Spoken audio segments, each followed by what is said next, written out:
All right, so today we're looking at operations on functions again. So the other day we did it with a function being plugged into a function. Today our operation on functions is going to be with numbers. So now, if you think about the definition of composite functions, how I explained it was the domain of the first gives an output range. So in this case, whatever you plugged in for x of g gave the y value of g. Then what we did is take that answer for g and plug it in to f. And then we got f's output based on g's input. So that will make sense when we start to look at these numbers. So what we're going to do is we have ordered pairs for both functions f and g. What we want to do is find f of g of x and g of f of x if they exist. So they will only exist if the range of the inside function is the same as a domain value of the outside function.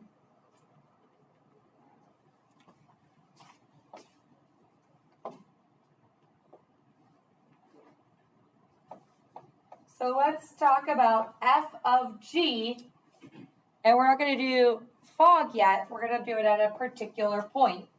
So let's talk about f of g of 3. So what I want you to do is go to the points on the table, and you start on the inside. So you start with g of 3. What is g of 3 equal to?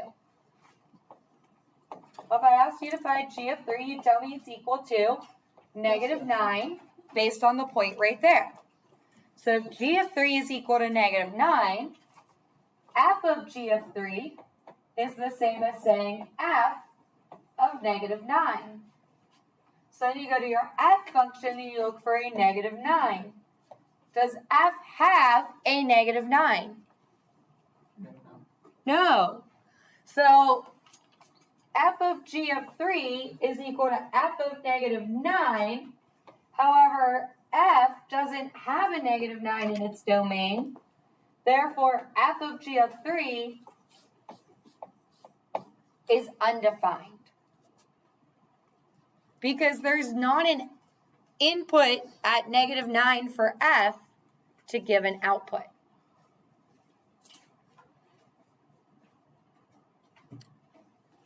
The range of g goes to the domain of f. There is no -9 in its domain, therefore it does not exist. So what we're going to do is find all of the domain points that do exist. So we already started with 3. 3 mapped to -9. No -9 in the domain. Does not exist. So then we move to 7. When g is 7, it maps to 2.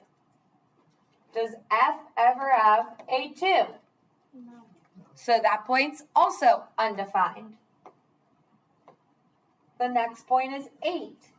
8 maps to -6. Does f have a -6? Therefore, that point's undefined. 12 goes to 0. Does f have a 0? No. So guess what?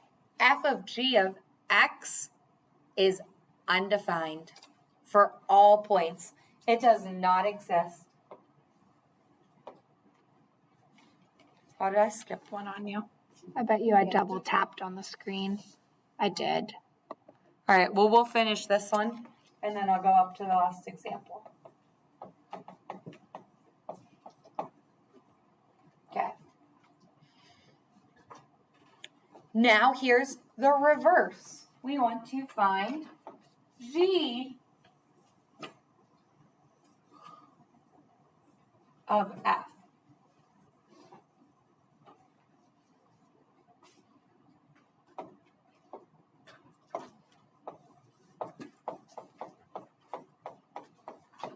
So you're going to start with F, map its y value to a y value on G.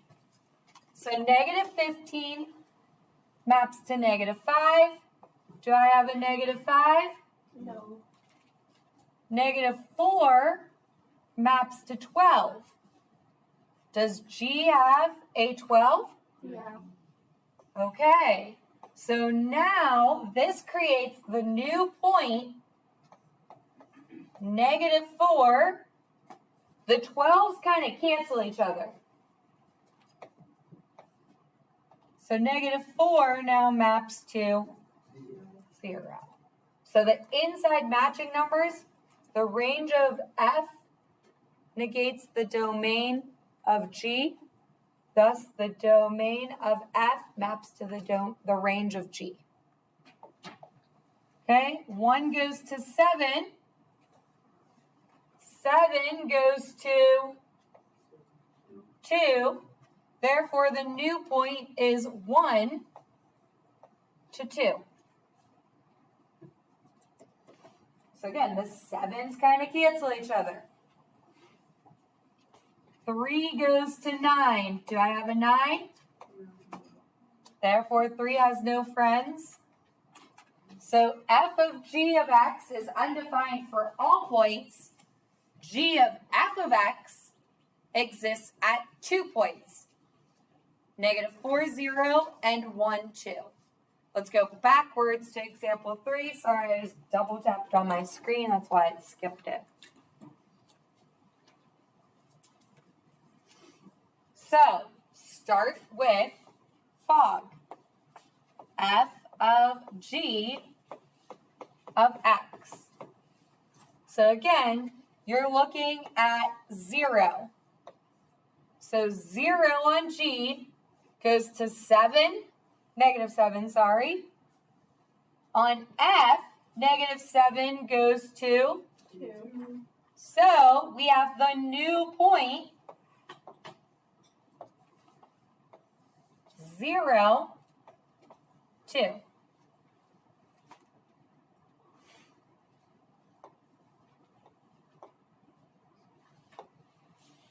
Four maps to negative 4. Negative 4 maps to, so we have the new point, 4, 0.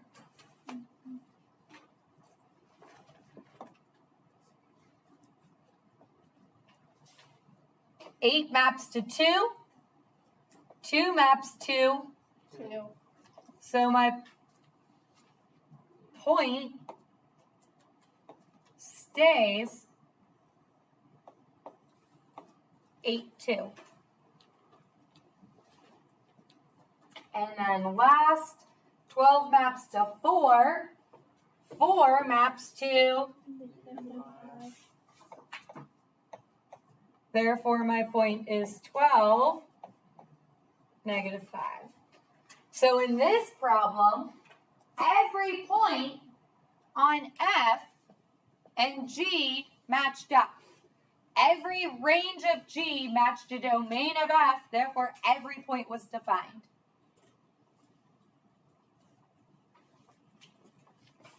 Let's look to see if the same holds true for G of F of X. So now you start with F and map to G. So negative 7 maps to 2. Is there a domain with 2 on G? No.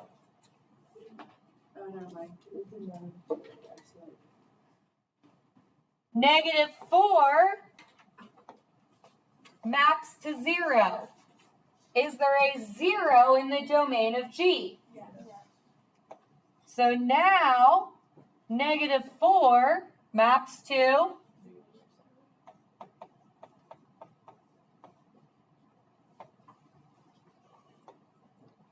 2 goes to 2. Is there a 2 in the domain of G? No. Therefore, 2 does not have a point in Goff. 4 goes to negative 5. Is there a negative 5 in the domain of G? Therefore, G of F only contains 1 point. So just because fog contained 4 did not mean Goff contained 4. So even if there's 1 point, it's defined. Yes. So it's defined only at that point. All other points are undefined. Okay? But if there's no points, then it's just all undefined. Correct.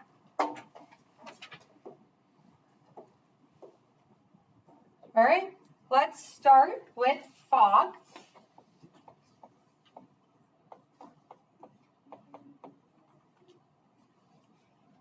Negative 5 maps to negative 4. No negative 4. 4 to negative 3. No negative 3. Negative 1 to 2. 2 to negative 2. Therefore, negative 1 to perfect. 2 to 3. No 3. So we're done.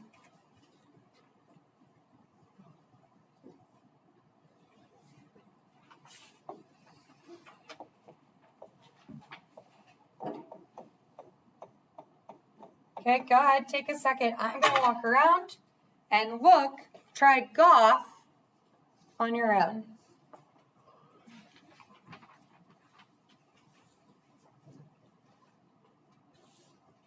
So even if it's a negative of the same number, it still counts. So like if I was going from 2 to negative 2 with this. No. No. Because you need negative 2 to be in the domain value anyways. Oh, that's right. Yeah. So it's everything negative.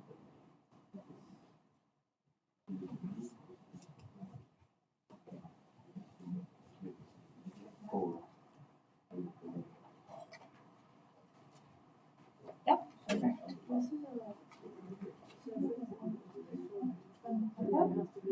Yes. Yes. Yes. Yes.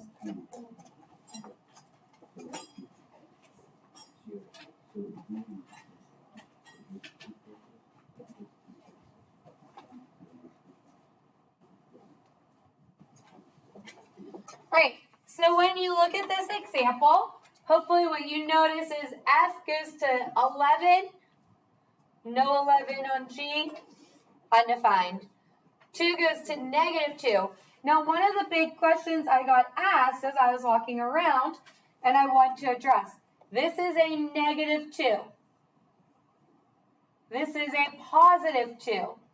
They don't match. If it's a positive and a negative, they have to be the exact same signs. So 2 to negative 2, there are no negative 2's here, therefore 2 is undefined. 5 to negative 7, there are no negative 7's underlined or highlighted, therefore undefined. 4 to negative 4, I don't have any negative 4's highlighted in yellow, therefore we should come to the conclusion that Goff is undefined.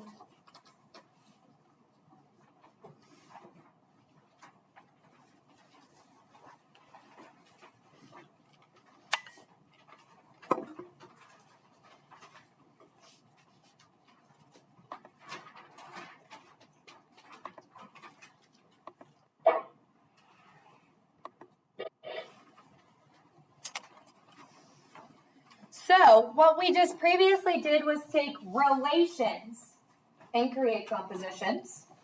On Friday, we took functions and functions and created compositions of functions. Today is all about the number aspect. So if you have a function composition of a number, your answer is going to be a number.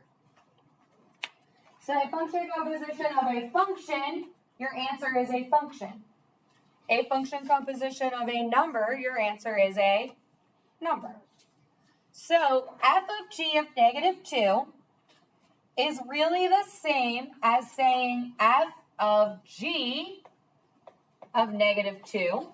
So again, understanding notation, what does that mean? What we just did was take the domain of one function and get its range value, right? And then we tried to find its range value to get a new, in the domain of the other one, to get a new range value. So this one's so much easier than that, because what we're going to do is find the inside number first. Now you're not matching anything. So we're going to find g of -2. You're going to ignore the f for right now. Find g of -2.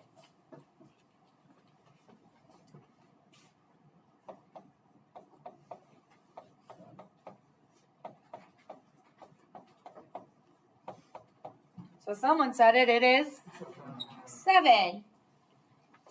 So what you do now is bring back the f, change g of -2. G of -2 equals, so what we're going to say now is f, not of g of -2 though, but of, so domain of g gives the range of g. You take the range of g, plug it into f as its domain, and get a new range value. So what is f of 7? It is 7 squared plus 2 times 7 plus 1. So 49 plus 14 plus 1. 49 and 1 is 50. 50 plus 14 is 64. So f of g of -2, or f of g of -2 written this way, whoops,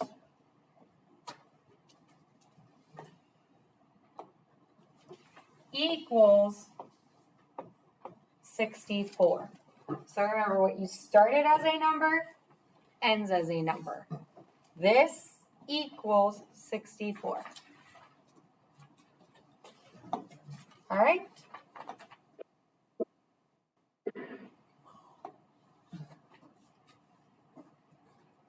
Using those same functions, let's find h of f of 3. So start with f of 3. So that's 3 squared plus 2 times 3 plus 1. So 3 squared is 9 plus 1 is 10. 10 plus 6 is. So now you want to find h of not 3, but, and h of 16 is 4 times 16. 64.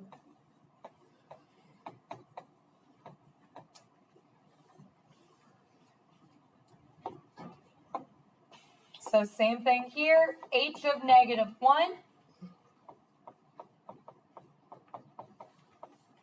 And then g of -4. I forget g. -2x plus 3. Thank you.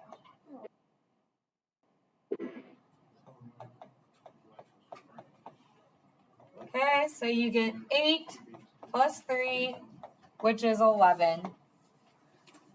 So g of h of -1 is 11. Your homework is what's right in the back of that next page.